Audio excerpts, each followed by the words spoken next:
government's war on drugs has meant that the number of legal highs being made available is rapidly increasing. Even though 600 chemicals have been added to the Misuse of Drugs Act, 150 new psychoactive substances have flooded the UK markets in the last 3 years.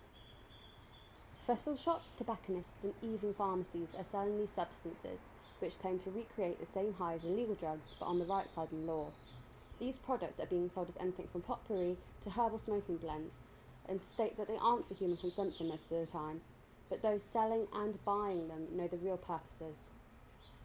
As a STR worker, do you often see people using legal highs? Of one form or another, yes. These legal highs have a negative effect on their mental health.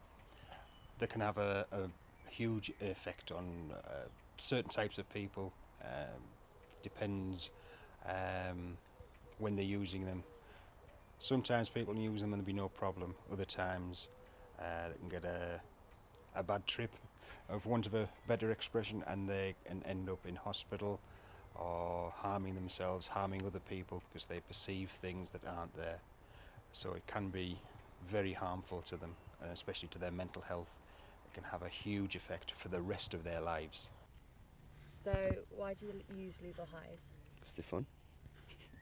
Do you take into consideration the effects that they'll have on you? No, not really, to be honest. I know them, but no, it doesn't really bother us.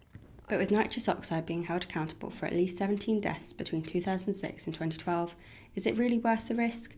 And with a wealth of new substances constantly being made available, who really knows what we're taking? This has been Eve Lopez for Teesside University.